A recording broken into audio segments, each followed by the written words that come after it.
पुलवामा को लेकर राजनीति करने वालों के खिलाफ आपने पीएम मोदी का आक्रोश देखा। देश के रक्षा मंत्री ने भी आज पाकिस्तान और पाकिस्तान के समर्थकों पर डायरेक्ट अटैक किया। हमारे सीनियर एडिटर देवेंद्र पराशर ने स्पेशल प्लेन में राजनाथ सिंह से खास बातचीत की है। इस वक्त हमारे साथ बातचीत करने के लिए मौजूद हैं भारत सरकार के रक्षा मंत्री, बीजेपी के पूर्व राष्ट्रीय अध्यक्ष, बीजेपी पार्लियामेंट्री बोर्ड के अहम सदस्य और सीसीएस के अहम सदस्य राजनाथ सिंह जी। इतना सब कुछ परिचय जाहिर तौर पे हर एक विषय पर इनसे बात हो सकती है क्योंकि बिहार के चुनाव पर निकले हुए हैं। राजनाथ जी, इंडिया टीवी पे आपका बहुत बहुत स्वागत है। सर, सबसे पहला सवाल कि रक्षा मंत्री आप हैं देश के और एक हमारा दुश्मन देश है पाकिस्तान, वहाँ पे असेंबली में ये कहा जा रहा है कि किस तरह से थर थर काँप रहे थे पाकिस्तान के आर्मी चीफ। कैसे देखते हैं उनके इस बयान को?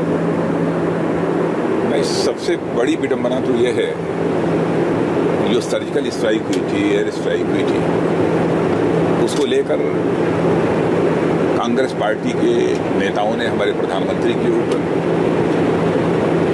उनकी नीयत के ऊपर जो है सवाल का निशान खड़ा किया और यहाँ तक कि आम चर्चा में यह बात भी लाने की उनकी तरफ से भरपूर कोशिश हुई थी। यह जो कुछ किया गया है वो आगामी होने वाले लोकसभा के चुनाव को ध्यान में रखकर यह सब सारी चीजें हुई हैं। इस प्रकार के सोच की तो मैं कभी कल्पना भी नहीं कर सकता हूँ। यानी एक प्रकार से पाकिस्तान को परोक्ष रूप से एक ताकत देने की कोशिश की गई है, यानी उसके स्टैंड को जस्टिफाई करने की कोशिश की गई है। लेकिन पाकिस्तान की नेशनल असेंबली में पाकिस्तान की सरकार के ही एक मंत्री ने जिस तरीके से खुलासा किया है, उससे बात ये पूरी तरह से साफ हो गई है कि हमारे सीआरपीएफ के 40 जवानों की जो हत्या की गई थी उसके पीछे पाकिस्तान का ही हाथ। मैं देख रहा हूं कि जब से इसका खुलासा हुआ है पाकिस्तान की नेशनल असेंबली में, कांग्रेस का कोई नेता बोलने को तैयार ही नहीं है। बार बार ये कांग्रेस के लोगों से कहना चाहता हूं, आपकी क्या ओपिनियन है, आपका क्या स्टैंड है, यह देश जानना चाहता है। कम से कम आप एक अपनी प्रतिक्रिया तो दीजिए। यदि आपने पहले गलत कहा है तो कम से कम उसके लिए आपको खेद तो व्यक्त करना चाहिए।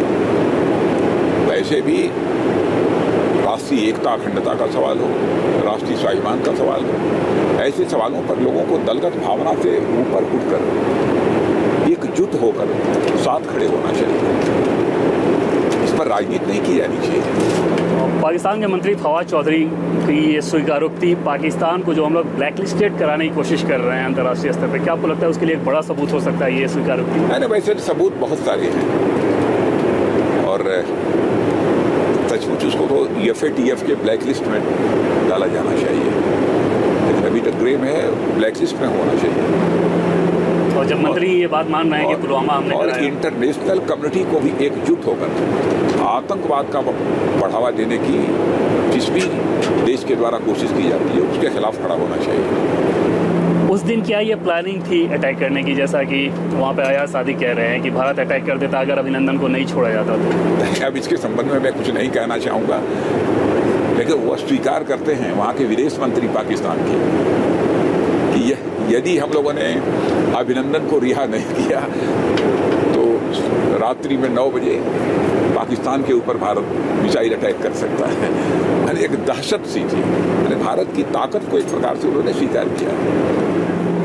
सीसीएस क्या इस बात को लेकर किसी प्रकार के दबाव में था? अभिनंदन वहाँ पे थे, अभिनंदन के साथ कुछ गलत ना हो जाए, इस बात को लेकर किसी प्रकार के नहीं, हम लोग कभी दबाव में नहीं थे। हम लोग पूरी तरह से कॉन्फिडेंट थे। जो हमारे साथ नापाक हरकत करेगा हम उसको बख्शेंगे नहीं, उसको छोड़ेंगे नहीं। पसीने छूटना, थर-थर कांपना, क्या कोई मैसेज भी कन्वे किया गया था किसी चैनल के मार्फत कि अगर आपने नहीं छोड़ा तो हम अटैक करेंगे? नहीं, ऐसा कुछ नहीं किया गया था।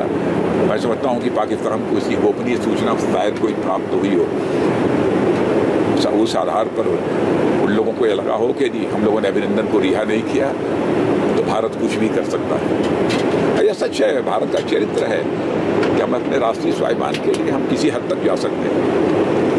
अभिनंदन की रिहाई नहीं होती तो भारत किसी भी हद तक जाता।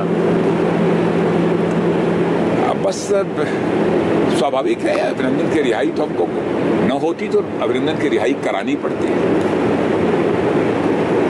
कैसे होती अब उसके बारे में मैं कुछ नहीं कहना चाहूँगा। जैसा कि आपने बताया कि जो डोमेस्टिक पॉलिटिक्स इस चीज़ पे हो रहा था, पुलवामा को लेके जो चीज़, वो हमारी लड़ाई को क्या कोई कमज़ोर करता है अंतर्राष्ट्रीय स्तर पे जब हम दुश्मन देश से निपटते हैं? तो उस तरह की बयानबाजी जैसा कुछ विपक्षी नहीं, जिस प्रकार की बयानबाजी कांग्रेस के लोगों के द्वारा की गई है वो बहुत ही दुर्भाग्यपूर्ण है।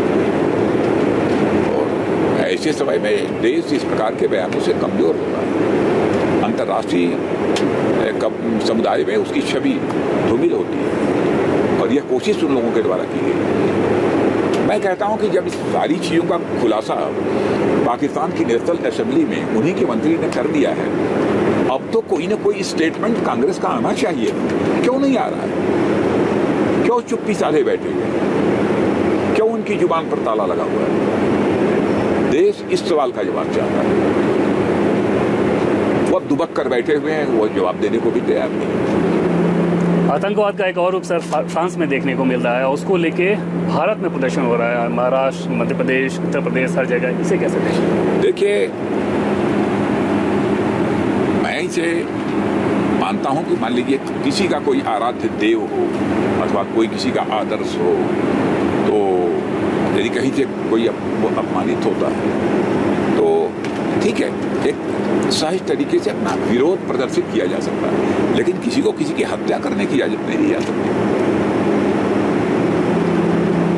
फ्रांस हमारा मित्र देश है, उनके राष्ट्रपति को भारत में मुंबई की सड़कों पे उनके पोस्टर्स लगाए गए। फ्रांस में जो कुछ भी हुआ है बहुत ही गलत हुआ है। भारत का स्टैंड बहुत क्लियर है।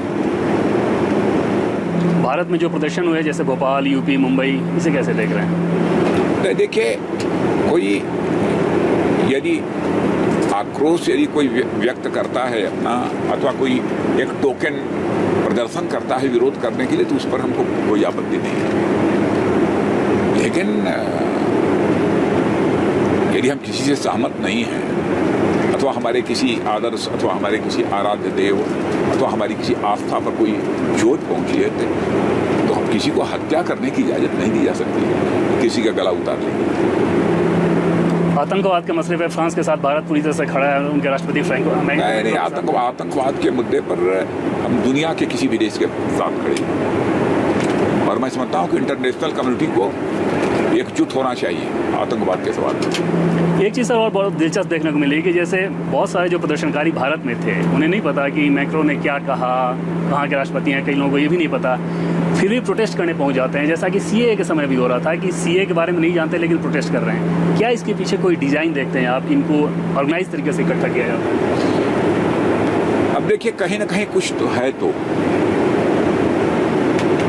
लेकिन अब उसके बारे में मैं नहीं कहना चाहूँगा, लेकिन इन सब सारी चीज़ों से बाज आना चाहिए, मैं यही कहूँगा। इस्लामिक रेडिकलिज्म की एक तरफ बात होती है, दूसरी तरफ इमरान खान ये कह रहे हैं कि इस्लामोफोबिया फैलाया जा रहा है, मुस्लिम देशों को ये कहते हैं। इस्लामोफोबिया है या वास्तव में इस्लामिक रेडिकलिज्म? नहीं, इस्लामोफोबिया नहीं है, बल्कि ये हकीकत है।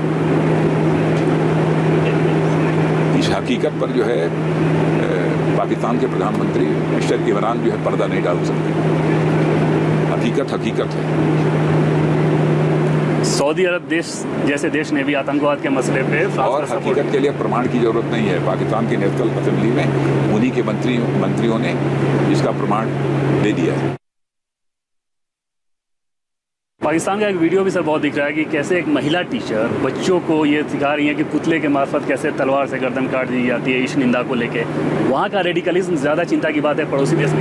कहीं का भी रेडिकलिज्म ये कोई चिंता का विषय है। और मैं कहता हूँ कि सारी इंटरनेशनल कम्युनिटी को जो रेडिकलाइजेशन को अथवा हत्या को पर केवल चिंता ही नहीं व्यक्त करनी चाहिए, बल्कि इसको चुनौती के रूप में स्वीकार करना चाहिए।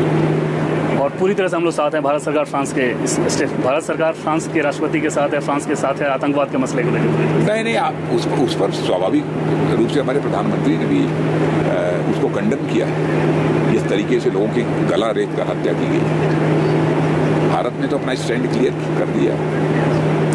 लद्दाख में जो कुछ सर हो रहा है, क्या उस बात को लेकर हम लोग किसी प्रकार के दबाव में है? भारत की सरकार दबाव? कहीं कोई दबाव में नहीं है। भारत का स्टैंड बहुत क्लियर है।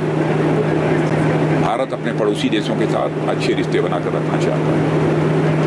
न तो हम अपने किसी पड़ोसी की 1 इंच जमीन पर कब्जा करना चाहते हैं और न तो भारत की 1 इंच जमीन पर किसी को कब्जा करने की इजाजत देंगे। आज की डेट में स्थिति क्या है? लगातार बातचीत की कोशिश हो रही है लेकिन तनातनी दिख रहा है, ठंड का मौसम शुरू हो गया है, एक्चुअल पोजीशन क्या है वो? मैंने अभी बातचीत का सिलसिला जारी है।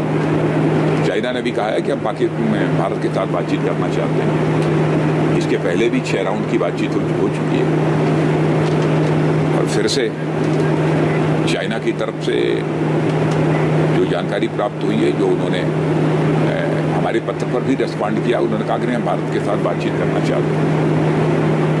सोल्यूशन लंबा देख रहे हैं कि काफ़ी वक्त लगेगा अभी इसमें? अब इसके बारे में कुछ कहा नहीं जा सकता कितना समय लगेगा। जितना समय लगे उसके लिए हम लोग तैयार हैं। ये बिल्कुल तैयार है। उस बात को लेकर हम लोग दबाव में नहीं है कि अगर ज़्यादा समय लगा तो हमें कोई परेशानी हम अपनी 1 इंच जमीन नहीं आने देंगे, उसके लिए चाहे जितना भी लंबा समय लगे। राहुल गांधी बार बार चुनावी रैलियों में क्लेम कर रहे हैं, हर जगह क्लेम कर रहे हैं कि कैसे चीन ने हमारा ज़मीन कब्जा कर लिया है और भारत के प्रधानमंत्री कुछ नहीं बोल रहे हैं। अब राहुल गांधी की मैं समझता हूँ यहाँ चर्चा अब नहीं की जानी चाहिए, किस किस प्रकार के वही स्टेटमेंट्स देते हैं। मैंने पुलवामा में जो कुछ हुआ था उसमें भी स्टेटमेंट उन्होंने दिया था, लेकिन आज चुप्पी साध कर बैठे हुए हैं। साहस नहीं जुटा पा रहे हैं कि देश के सामने इस बात का खुलासा करें कि जो उस समय उन्होंने कहा था वो सच था कि गलत था। चीन हमारे यहाँ घुस गया है, हमारी ज़मीन पे कब्जा कर लिया, इस बात पे बार बार वो जोर दे रहे हैं, हर जगह कह रहे हैं। नहीं है कि बिल्कुल बेबुनियाद और निराधार उनका आरोप है, वो देखना चाहिए चीन ने क्या किया है, कैसे किया है। 1962 से लेकर 2013 तक का इतिहास देखना चाहिए। मैं उसके बारे में कुछ नहीं कहना चाहूँगा, लेकिन इतना मैं सुझाव देना चाहता हूँ कि जब राष्ट्रीय स्वाभिमान, राष्ट्रीय एकता, अखंडता और भारत की संप्रभुता का सवाल खड़ा होता है तो दलगत भावना से उस सभी को ऊपर उठकर एकजुट होना चाहिए। अभी अमेरिका के साथ 2+2 मीटिंग हुई थी, चीन के संदर्भ में अमेरिका का सहयोग कितना महत्वपूर्ण है? नहीं, हम दुनिया के सभी देशों के साथ अपने रिश्ते अच्छे बनाकर रखना चाहते हैं। अमेरिका के भी विदेश मंत्री और रक्षा मंत्री यहाँ पर आए थे। 2+2 मीटिंग उन लोगों के साथ हुई है, मीटिंग काफ़ी अच्छी रही है। अमेरिका का ये कहना है कि अगर चाइना के संदर्भ में भारत के साथ पूरी तरह से सहयोग करने को तैयार हैं, बड़ी चीज़ थी, एक्सपेक्टेड था ये? नहीं, यदि भारत और चीन के बीच का मामला यदि बातचीत के द्वारा हल हो जाता है तो मैं समझता हूँ कि इससे बेहतर स्थिति और कोई दूसरी नहीं हो सकती।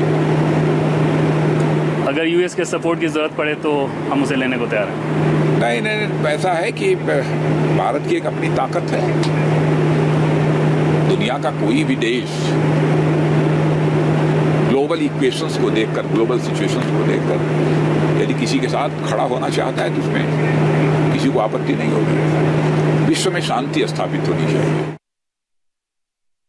जम्मू कश्मीर की से बात कर रहे हैं, वहाँ पे तो लगातार बीजेपी वर्कर्स की हत्या हो रही है एक एक करके। यह मानकर चलिए कि जम्मू कश्मीर से आतंकवाद का सफाया हो और जो हमारे भारतीय जनता युवा मोर्चा कार्यकर्ताओं की हत्या हुई है वो बहुत ही दुखद है और यह सचमुच इसको भी हम लोगों ने चुनौती के रूप में स्वीकार किया है। आतंकवाद का सफाया कश्मीर की धरती से करने के लिए हमारी सेना, हमारे paramilitary forces, Jammu Kashmir police और इंटेलिजेंस, इनका म्यूचुअल कोऑर्डिनेशन बहुत ही बेहतर है और मैं पूरी तरह से आश्वस्त हूँ कि आगामी साल, 1.5 साल, 2 साल के अंदर इस आतंकवाद पर काबू पाने में हम पूरी तरह से कामयाब होंगे।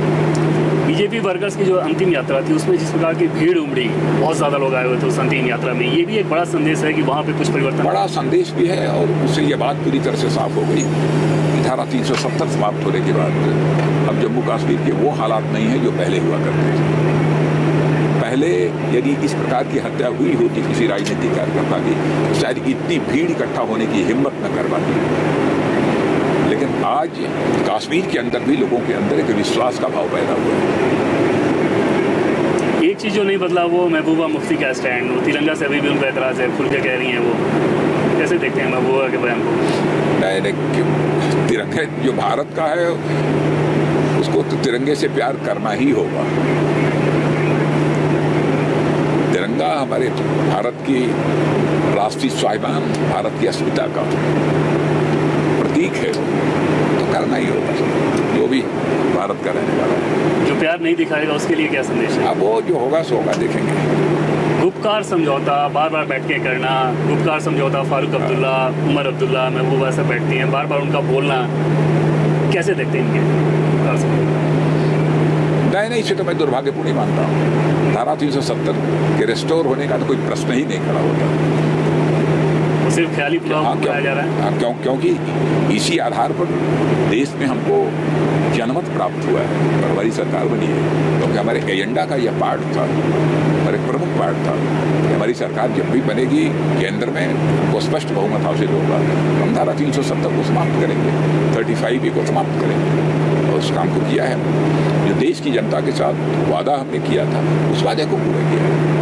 कांग्रेस पार्टी को ऐसा लगता है कि उनके नेता बयान भी देते हैं और मैं समझता हूँ कि इस जनमत का आदर किया जाना चाहिए सभी के द्वारा। वो कहते हैं कि इससे और माहौल खराब हुआ है धारा 370 हटाने से। नहीं, ये बेबुनियाद निराधार बात है। जो डेवलपमेंट वर्क सर वहाँ पे चल रहा है जम्मू कश्मीर, उससे संतुष्ट हैं आप? मैं जम्मू कश्मीर की जनता को भी आश्वस्त करना चाहता हूँ और विशेष रूप से कश्मीर की जनता को कि विकास की गति तेज होगी और जम्मू कश्मीर भी अब हिंदुस्तान के एक डेवलप्ड स्टेट, विकसित राज्यों की कतार में आकर खड़ा होगा। हम यहाँ एक ब्रेक ले रहे हैं और ब्रेक के बाद देखिए केवड़िया टू अहमदाबाद पीएम मोदी की सी प्लेन वाली जर्नी।